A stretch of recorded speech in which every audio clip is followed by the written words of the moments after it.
Pasok na nga sa PBA playoffs ang Barangay Ginebra matapos nilang talunin ang rain or shine sa Bahrain game nila. Pero kulang pa nga sila ng 2 player para makumpleto ang playoffs roster nila. Ito ay dahil sa wala ngang kapalit dati si Maverick Misi at Aljon Mariano nang matrade sila sa Jeep. Kaya't narito nga ang huling PBA free agent signing targets ng Barangay Ginebra para sa PBA playoffs. Top 5. Kib Montalvo, si best point guard of the Mall of Asia nga ay unrestricted free agent ngayon sa PBA. Dahil nang ma-injured nga siya last PBA Commissioner's Cup, ay nang gumaling siya this off-season, ay hindi na nga siya binigyan ng extension contract ng Blackwater Bossing. Sayang nga itong si Kib dahil isa siya dati sa mga defensive guard ng TNT sa mga championship run nila. Pero kung susubukan nga siya ng Ginebra na kunin sa playoffs ay madadagdagan sila ng defensive guard sa team. Uma-average si Montalvo ng 2.2 points, 1.7 rebounds, 1.1 assists, 0.4 steals, 28% 3-point shooter at 100% free throw shooter sa kanyang last PBA 49 Commissioner's Cup.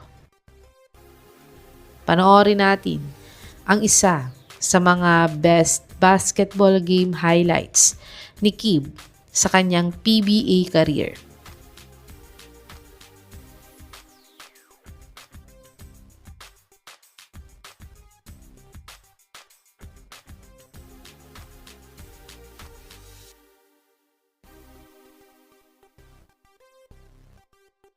Top 4, Alvin Pasaol. PBA unrestricted free agent nga ngayon si Pasaol dahil binitawan na nga siya ng Meralco Bolts last of season. Pero nag-tryout naman siya sa Titan Ultra para makapasok sana sa roster spot nila pero hindi nga lang siya pinalad na mapili ng Titan. Kaya't ngayon nga ay naghahanap pa din siya ng PBA team na kukuha sa kanya. At dito nga ay baka pwedeng subukan ng Barangay Ginebra na kunin itong si Pasaol kahit short-term deal lang para sa playoffs. Uma-average si Pasaol ng 3.1 points, 2.2 rebounds, 1.1 assist, 33% 3-point shooter at 33% free throw shooter sa last PBA 49 Philippine Cup. Panoorin natin ang mga last PBA game highlights ni Pasaol sa Meralco kung paano nga ba ang playing style niya.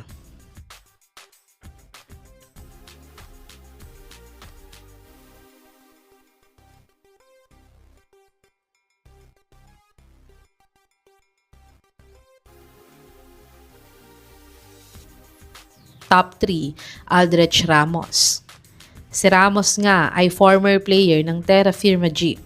Yun nga lang ay hindi siya pinapirma ng extension contract last PBA off-season.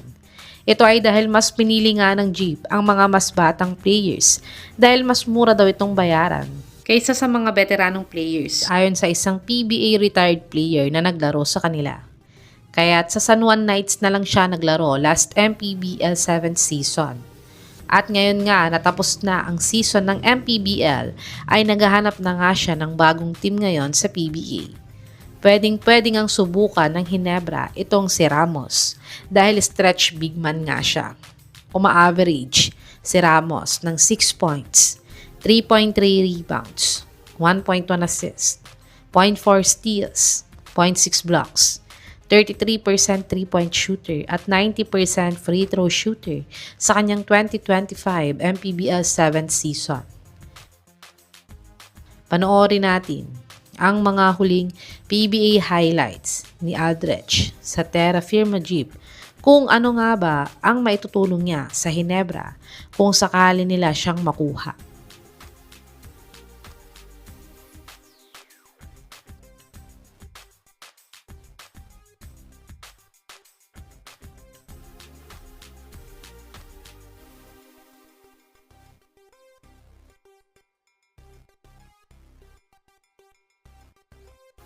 Top 2, Jamie Malonzo.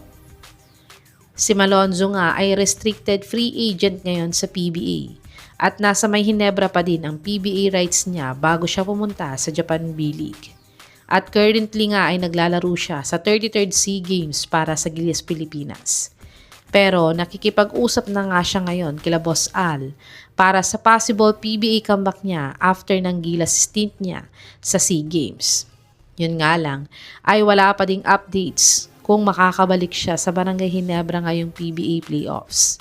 Si Jamie ay nag-average ng 13.4 points, 7.5 rebounds, 2.3 assists, 1.2 steals, 0.6 blocks, 28% 3-point shooter, at 72% free throw shooter sa kanyang last PBA 49th Philippine Cup.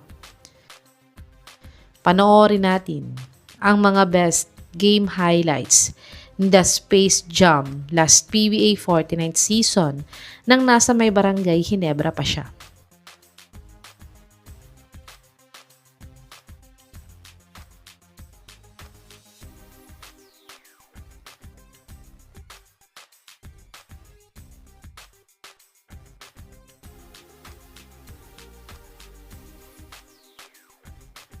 Top 1, Joseph Erobu.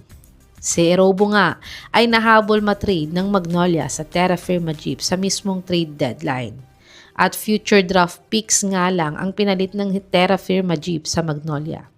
Kawawa nga itong si Erobu dahil naglaro pa naman siya sa Gilas para sa 3x3 ng SEA Games bago siya na-trade sa Jeep.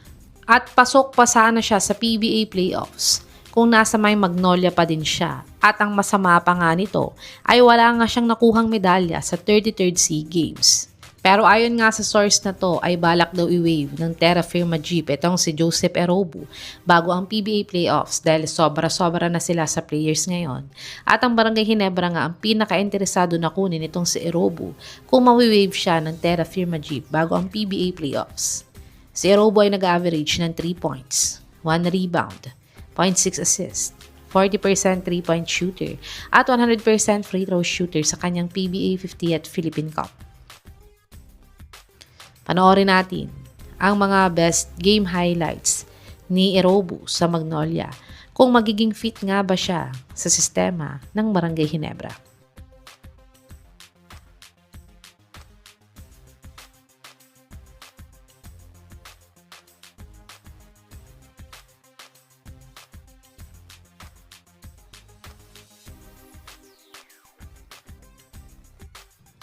Ito ang final free agent signing targets ng Barangay Ginebra para sa PBA 50th Philippine Cup playoffs. Sino sa mga players na to ang dapat makuha ng Barangay Ginebra para matulungan sila sa PBA playoffs? I-comment nyo na po yan sa baba.